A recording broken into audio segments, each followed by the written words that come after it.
What stops people from becoming successful is you look at your end goal and you see how far you are from it, and then a year later you realize you're still not there, and you get frustrated. That's not how you measure success. Success is not how far you've gotten. Success is how far you've gotten from where you started. And you have to take inventory of your life, man. You gotta, as a young person, you gotta go, okay, I'm 19 and I got my first speaking role. Average person don't get the first speaking role at 19, man. So you gotta be okay with that. And I'm gonna drop this piece of jewel on you, man, that success is a process. It's an arduous process. I'm still in the process. I gotta mentor boys, especially for young people, man, because I've been young and I wanted it so bad and I had nothing, man. So you gotta understand this thing called success is a process. Set your goals, but understand it take a long time to make a lot of money. You hear me, man? It take a long time to make a lot of money. Quit looking at Instagram. Instagram is people's highlight reel. That ain't really how they look. They got one Birkin bag, that ain't a real one, and they got it on Instagram and they showing you the clasp open and all that, and they got a filter on it and they look perfect. They don't have a bump. That ain't life, man. Instagram's a highlight reel. That's their best picture they posted that day. You know how many shots they took to get that picture? Don't get caught up in none of that. Get your grind on, hustle. Get your head down and hustle. Hustle. Listen, man, the dream is absolutely free. The hustle and grind is sold separately. It's two different things. You know, dreaming is one thing. Goals is putting work clothes on your dreams. You gotta set goals. When you set goals, you take your dreams and you don't put work clothes on. You gotta hustle, man. You gotta talk to God every day. If you ain't talking to God, you're making this thing way harder than it's got to be. You gotta include God in the mix or you're gonna be struggling. Listen to me, I struggle. God, you don't put God in this thing, you're gonna be wandering around for a long time. When you sat down for 30 minutes with students and only discuss their dreams, here's what happens. Once a child informs you of their dreams, you have the key to unlock his ability to learn. Because if a guy says, I wanna fly an airplane, well then guess what? You gotta get good at science, you gotta get good at math, and now school becomes incredibly important to fulfill the dream. See, but if you never ask a child what he dreams and you're always telling him, you gotta go to school, do your work. Nah, man, you gotta find out what makes him tick. So finding out what a person dreams about, I don't know if you really noticed this or not, education's never mentioned in the Bible. But if you dream of being a dentist, then guess what? You gotta get good at reading, you gotta get good at science. So now you can get them to do better in school because you got a reason to be good in school. But if you never give a child a reason to be good in school, that's the problem we have in the school system. That's my advice. They could have saved a lot of pain with me because I don't give a about history. I don't. I'm not really good at math. I'm good at addition, subtraction, and multiplication. I know how many days I come to work.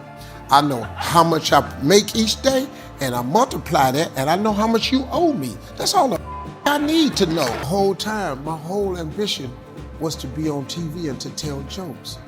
So why you feeding me this physics? It could have saved me some trouble. Stuttering is not a physical ailment. It's purely mental. And it is only because it starts with the nervousness, and then after that, it's anticipation. When you stutter, and people know you stutter, when they talk to you like this. So, how are you today? And you see that, and it locks you up, because you know they waiting on you to start this, I'm doing fine, and it locks you up. The way you, is the person here that stutters? Here's the deal, man. First of all, you start, okay, let me ask you a question. When you read, do you stutter? No, I know you don't. When you read, you don't stutter. When you talk to yourself, do you stutter? No. It's only when you talk externally to other people. That's the whole key. It starts because You've built up an anxiety and a nervousness. So the way you cover stuttering is you stop eye contact with people. You cannot look at people. You have to talk within yourself. So I have little boys that come to my mentoring camp that stutter. I cure every last one of them little boys in my mentoring camp. I'd never let a little boy walk with my camp and still stutter. And I mean with really bad stutters. The last camp I had, the little boy, the mother came to me and said, if you could just help him from stutter. I said, just give me a boy. I got him on a Tuesday. Saturday, he gave the commencement speech at the graduation. Whenever somebody talks to you, remove the tension, take the eye contact away. Go within yourself, say it to yourself twice, and then before you look up, answer the question, then look up. That's the drill I want you to do. I want you to do it in the mirror. I want you to do it with a close friend of yours, and that's all I want you to do. After a while, you'll only have to say it to yourself once. Then you look up.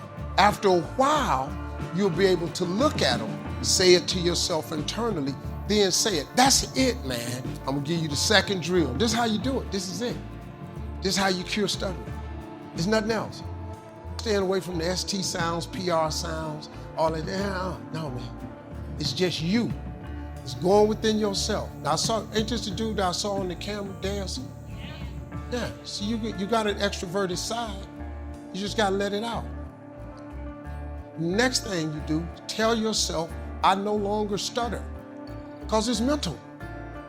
You gotta say this to yourself all the time and act like you're reading all your thoughts, because you don't stutter when you read and you don't stutter when you talk to yourself. So you gotta get in that mirror and talk to yourself constantly, practice. I'm gonna show you how to do it, man. Tell jokes just in Cleveland and get famous. So I had to go away to get it done. But I think I understand you can love your family and love your gift, and you shouldn't have to pick between the two, because guilt is the most useless emotion in the world.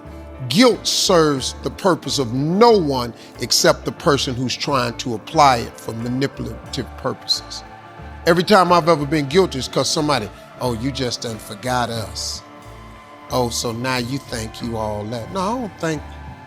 No, see what happened is you think that I'm all this, and you think I now think I'm this, when I'm really the same dude.